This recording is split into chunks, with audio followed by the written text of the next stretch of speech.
राम राम साथियों अज मैं करेले बनाने की तैयारी लाई। बस मैं करेले धोइयै रखे ते एह्दे आस्तै मैं भरियै बनाने न मैं अज ते ओह्दे आस्तै प्याज ते टमाटर बरीक बरीक कट्टियै रखने ते फ्ही भरने।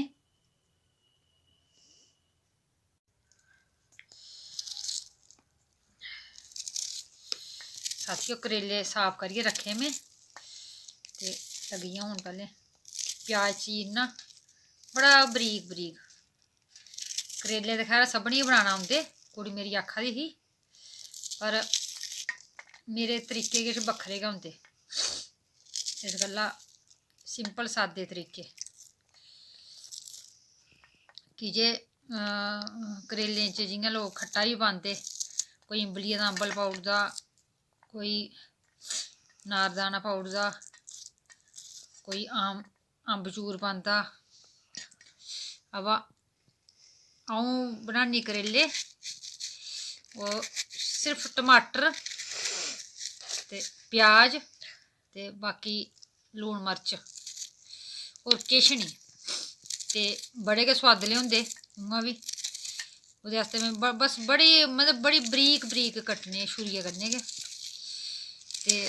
टमाटर बी इ'यां गै बरीक बरीक कट्टने, ते ओह्दे बाद इं'दे च लून मर्च पाइयै हल्दी पाइयै फ्ही भरने।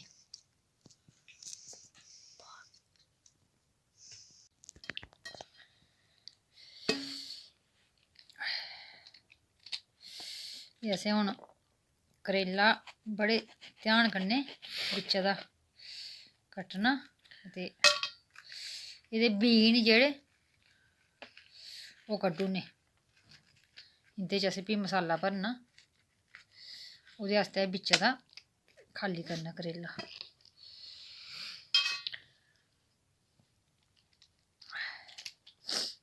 बड़े ध्यान कन्नै कट्टना कि एह् साइडें दा एह् जुड़े दा गै र'वै, बिच्चे दा सिर्फ बड़े छड़े बिच्चा बीऽ कड्ढी ओड़ने ताकि एह्दे च मसाला शैल करियै भरोई जा। इ'यां इ'यां करियै असें एह् सारे करेले बिच्चा मतलब खोखले करी लैने।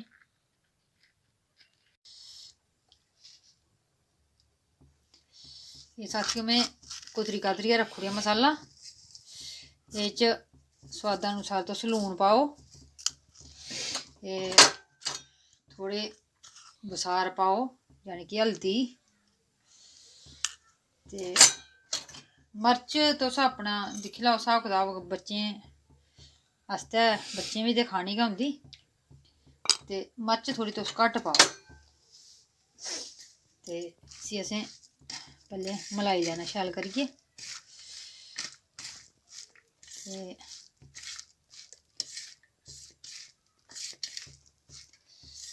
मलाइयै ते कन्नै में करेले त्यार करियै रक्खी ओड़दे बिच्चा साफ सूफ करियै, ते बस भरदे जाना असें। ते कन्नै कन्नै तवा छूड़ी ओड़दा में,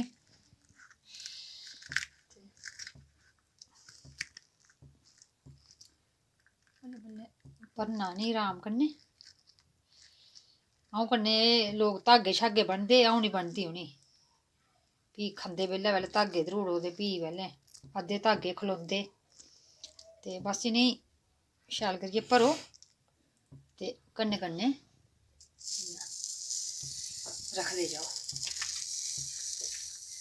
तेल अस बाद च बी पाई सकदे, कोई ओह् निं ऐ, फिकर निं करनी इन्नी कि हून जली जाह्ग। ते पैह्लें सारे असें भरियै इ'यां गै तवे उप्पर रक्खी लैने, ते ओह्दे बाद असें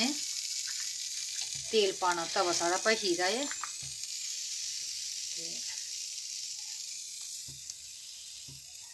मतलब एह् इस इक्कै डरैक्शन बिच्च रक्खने। ओल्लै फ्ही असें जेल्लै बाद च इ'नेंगी परतना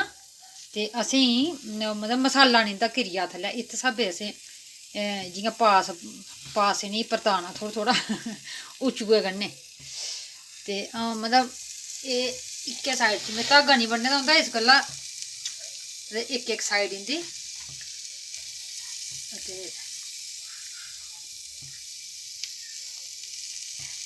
पहले एक ही बक्खी दे भी ओकी पासी सेकनी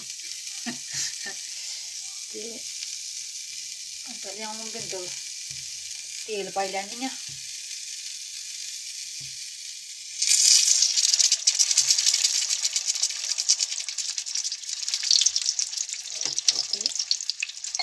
इन्हें ही असें मिट्ठे मिट्ठे सेकियां पकाना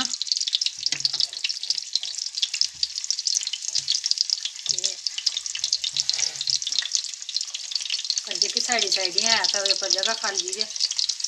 उत्थे असें होर भी रखी लैने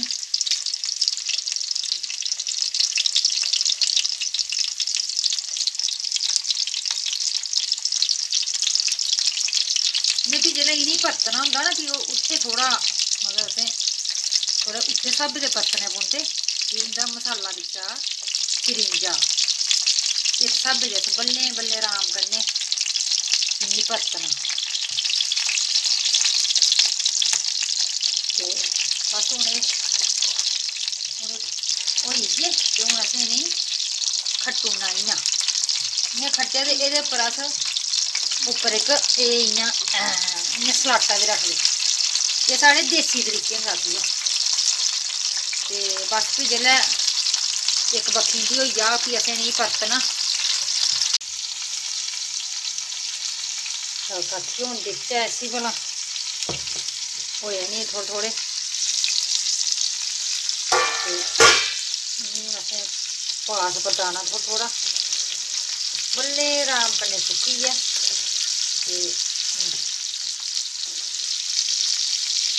मतलब इन्ना ध्यान कन्नै कि इंदा मसाला नहीं लोड़दा घिरे दा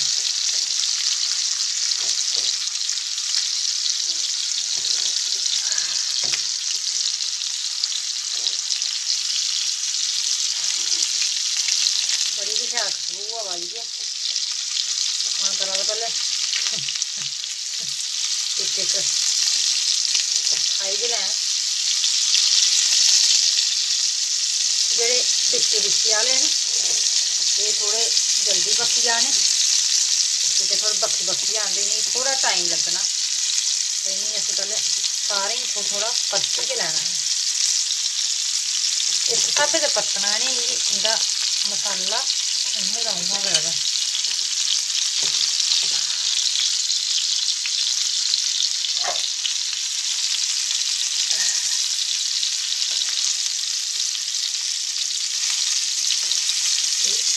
बस पतोई गे सारे हूँ बस इंदे उप्पर असें फ्ही थाली रक्खनी फ्ही होई थोड़ा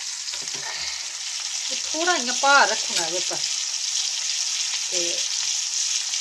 बस एक परता होर कराना ते त्यार होई जाने